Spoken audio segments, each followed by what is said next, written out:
Friends, છેલ્લે આપણે તમારો ત્રીજો યુનિટ જેનું રીડ 1 મેનેજ યોર સ્ટ્રેસ તે જોઈ રહ્યા હતા. તેની અંદર આપણે 2 એક્સરસાઇઝ જોઈ લીધી હતી તણાવ દૂર કરવા માટેની.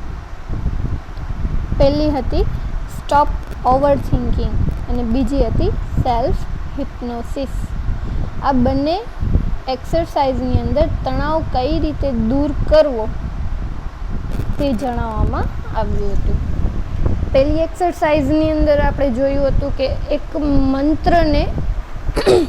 એક વાક્યને મંત્ર તરીકે તમારે ઉપયોગમાં લેવાનું છે અને બીજી એક્સરસાઇઝમાં આપણે આરામપૂર્વક બેસી અને કલ્પનાઓ કરી અને ગણતરી કરવાની છે. તે આપણે બંને એક્સરસાઇઝની અંદર જોઈ ગયા હતા. આજે આપણે ત્રીજી એક્સરસાઇઝ જેનું નામ છે ધ સ્ક્રીન એક્સરસાઇઝ, પડદાની કસરત એવો એનો અર્થ થાય છે. એની અંદર જોઈએ કે માનસિક તણાવ આ કસરતની મદદથી કઈ રીતે દૂર થાય છે. તો કહે છે when emotions have taken you over it becomes nearly impossible to think clearly. જ્યારે આપણે લાગણીઓમાં આવી જઈએ છીએ ને, એટલે કે લાગણી વશ થઈ જઈએ છીએ, emotions have taken you over, લાગણી વશ થઈ જઈએ છીએ, ત્યારે it's impossible to think clearly. યોગ્ય રીતે વિચારવું, ક્લિયરલી રીતે વિચારવું અશક્ય છે જ્યારે આપણે લાગણી વશ હોઈએ છીએ. Then it becomes very easy to make unwise decisions or to agree to something which is not to your advantage. હવે આવી સિચ્યુએશન જ્યારે ઊભી થાય ને, જ્યારે આપણે લાગણીવશ બની જઈએ, ઇમોશન્સમાં આવી જઈએ, ત્યારે it becomes very easy to make unwise decision, વિચાર્યા વગરના અનવાઇઝ એવા નિર્ણયો આપણે લેતા હોઈએ છીએ, અથવા તો agree to something which is not to your advantage, અથવા તો કોઈ પણ એવા નિર્ણયો લેતા હોય એમાં તમે એગ્રી થઈ જાઓ છો જેમાં તમારો ફાયદો પણ નથી, જેના લીધે તમારે લાભ પણ નથી થવાનો, કોઈ પણ પ્રકારનો લાભ નથી થવાનો, એવી વસ્તુમાં પણ તમે એગ્રી થઈ જાઓ છો. ક્યારે? જ્યારે આપણે લાગણીમાં આવી જતા હોઈએ છીએ. The screen exercise shows you how to step back and emotionally detach yourself from your current situation. આ જે સ્ક્રીન એક્સરસાઇઝ છે ને, એ તમને શેમાં મદદ કરશે? Step back and emotionally detach yourself from your current situation. હાલની તમારી જે પરિસ્થિતિ છે એમાંથી લાગણીઓમાંથી કઈ રીતે અલગ પડવું, તમારી જાતને કઈ રીતે લાગણીઓથી દૂર રાખવું, એમાં તમારે સ્ક્રીન એક્સરસાઇઝ મદદરૂપ થાય છે.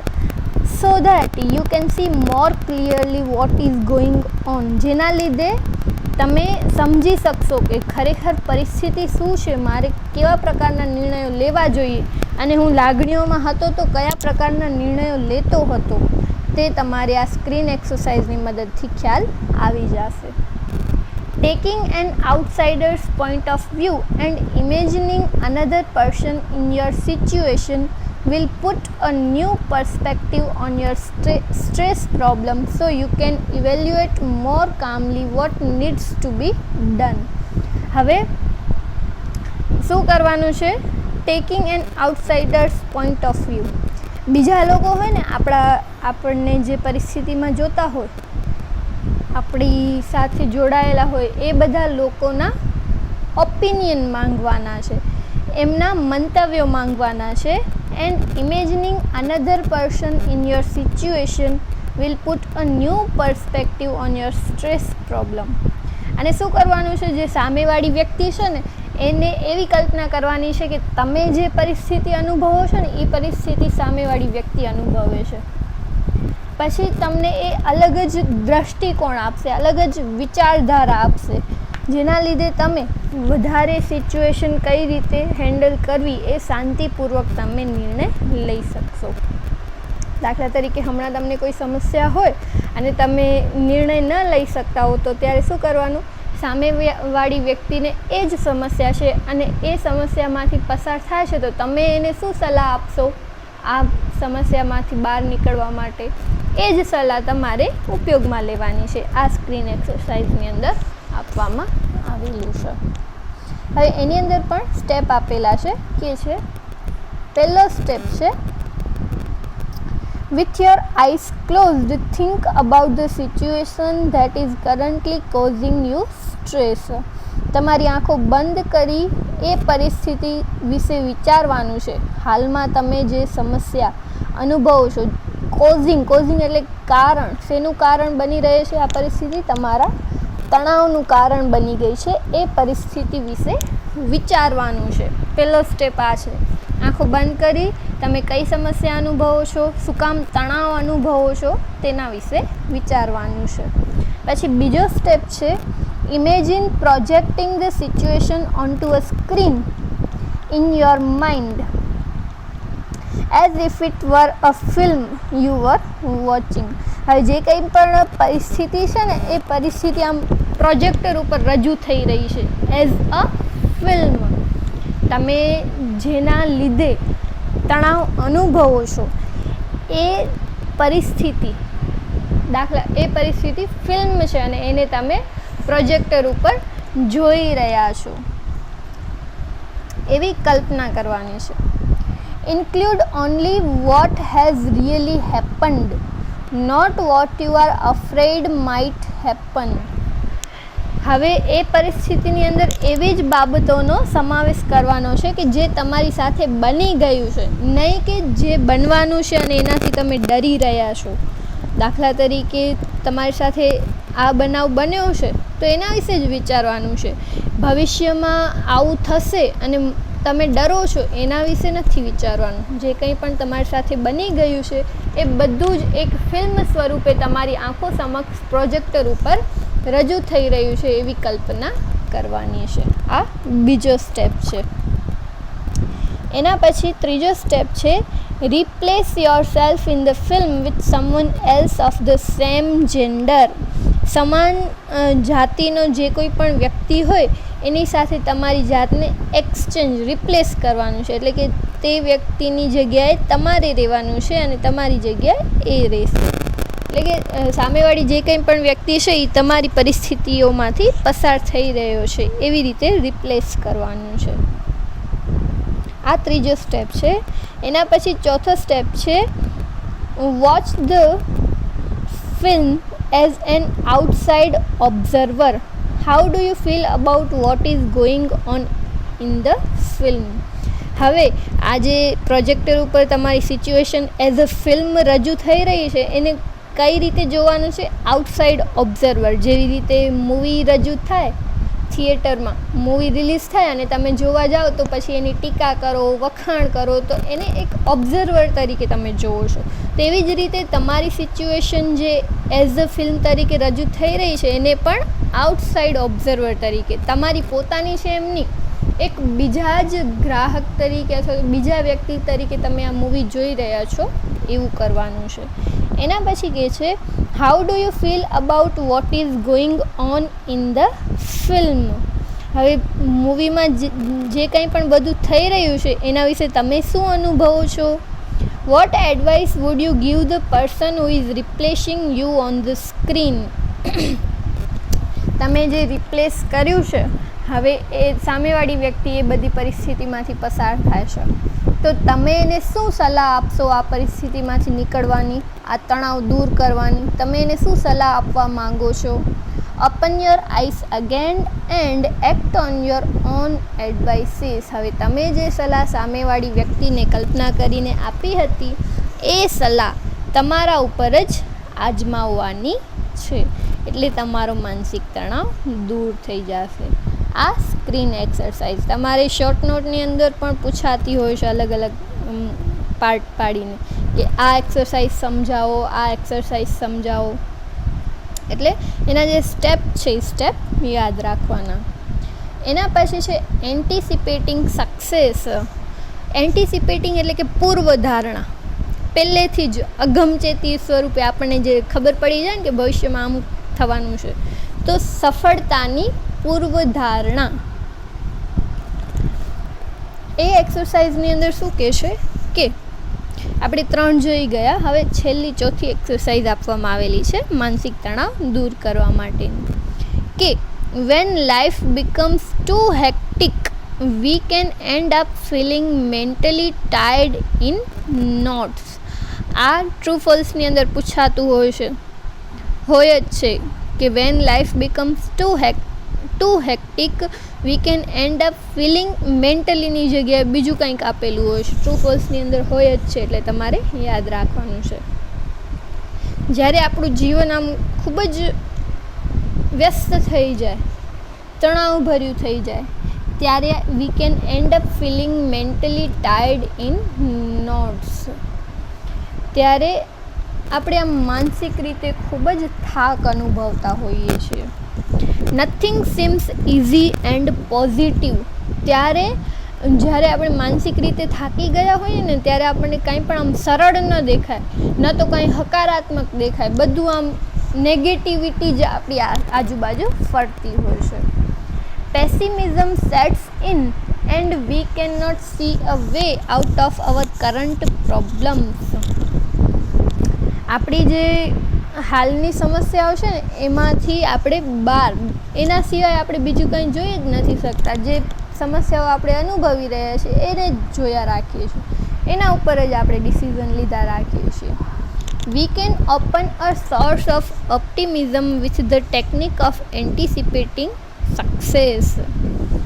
સફળતાની પૂર્વધારણા કરી અને આપણે હકારાત્મક વિચારવાનું છે. પેસિમિઝમ અને ઓપ્ટિમિઝમ એવી જ રીતે એકબીજાના વિરોધાર્થી શબ્દો છે, હકારાત્મક અને નકારાત્મક. એની અંદર પણ 4 સ્ટેપ આપેલા છે. શું કહે છે? પહેલો સ્ટેપ છે settle back in a chair and close your eyes. તમારી આંખો ખુરશીમાં આરામદાયક બેસી અને તમારી આંખો બંધ કરવાની છે. આ પહેલો સ્ટેપ છે. બીજો સ્ટેપ છે experience with all your senses what it feels like to have achieved something and enjoy the resulting feelings of relief and elation. હવે એવો એક્સપિરિયન્સ કરો કે જ્યારે તમે બધું જ મેળવી લીધું છે અને જે કંઈ પણ મેળવી લીધું છે એને તમે એન્જોય કરી રહ્યા છો, માણી રહ્યા છો, એનો આનંદ ઉઠાવી રહ્યા છો. તો ત્યારે તમે શું અનુભવો છો, ત્યારે તમને કેવી ફિલિંગ્સ આવે છે, એના વિશે આપણે વિચારવાનું છે. એના પછી કહે છે hang on to the positive feelings and bring them back with you into the here and નાઉ.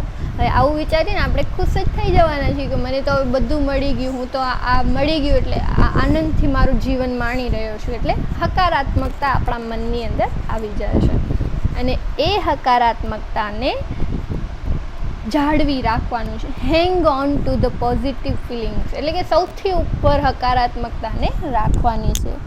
અને એ જ હકારાત્મકતા સાથે તમારે હાલની સિચ્યુએશનમાં કામ કરવાનું છે. Open your eyes again. ફરીથી તમે તમારી આંખો ખોલી શકો છો. આ બહુ નાની એક્સરસાઇઝ છે. ખાલી સફળતા આપણને મળી ગઈ છે, આપણે બધા કરતાં જીવનમાં સફળ થઈ ગયા છીએ, એના વિશે વિચારી અને ખુશ થવાનું છે. પછી એ જ હકારાત્મકતા સાથે હાલનું જીવન જીવવાનું છે. બસ આની અંદર આટલું જ આપેલું છે. હવે આગળ કહે છે make sure you don't get all tangled up in considerations about how the situation will resolve itself. ખાતરી કરવાની છે કે આપણે જે કંઈ પણ પરિસ્થિતિઓમાંથી પસાર થઈએ છીએ અથવા તો તણાવ અનુભવીએ છીએ, તો આ બધી શું પરિસ્થિતિઓનો સામનો આપણે જ કરવાનો છે. એ કાંઈ રિઝોલ્વ ઇટસેલ્ફ પોતાની રીતે કાંઈ બધું સોલ્વ નહીં થઈ જાય, એનો સામનો આપણે કરવો પડશે. It will look after itself as long as you keep your aim firmly in mind. તમારા મનની અંદર તમે જે દ્રઢ નિર્ણય લઈને રાખ્યો છે ને, ફર્મ એટલે કે દ્રઢ, તમને જે કંઈ પણ બનવાનું છે એના ઉપર તમે દ્રઢ છો, એ તમારા મનની અંદર રાખવાનું છે. If you stay focused on a positive outcome you can think more clearly and you will make better decisions. જો તમે હકારાત્મકતા રીતે વિચારશો તો સારી રીતે વિચારી શકશો અને સારા એવા ડિસિઝન પણ તમે લઈ શકશો, which will even actually lead to the desired results. જેના લીધે જો તમે હકારાત્મકતા રીતે વિચારશો તો તમે જે કંઈ પણ ઈચ્છ્યું છે કે આવા પરિણામો હું લઈ આવીશ, એ બધા જ પરિણામો તમે પ્રાપ્ત પણ કરી શકશો. હવે તમે હમણાં બોર્ડમાં છો તો હમણાં એક્ઝામ આપવા માટે જાઓ ત્યારે હકારાત્મક હોવું એ ખૂબ જ જરૂરી છે. નહીં તો આપણે જોતા હોઈએ છીએ કે હજી રિઝલ્ટ જાહેર થવાનું હોય એનાથી થોડાક દિવસો પહેલાં જે લોકો નબળા મનના હોય ને, જે લોકો નેગેટિવ વિચારતા હોય, એ લોકો સુસાઇડ પણ કરી લેતા હોય છે ને એવા ઘણા બધા દાખલા આપણે જોયેલા જ છે. બોર્ડની એક્ઝામ આપવા જતા હો ત્યારે હકારાત્મક હોવું ખૂબ જ જરૂરી છે. If there could be a number of different positive outcomes, then simply concentrate on visualizing one version today and another version tomorrow. જો તમારા મનમાં એક કરતાં વધારે ડિફરન્ટ પોઝિટિવ આઉટકમ્સ, અલગ અલગ હકારાત્મક વિચારો આવતા હોય તો શું કરવાનું?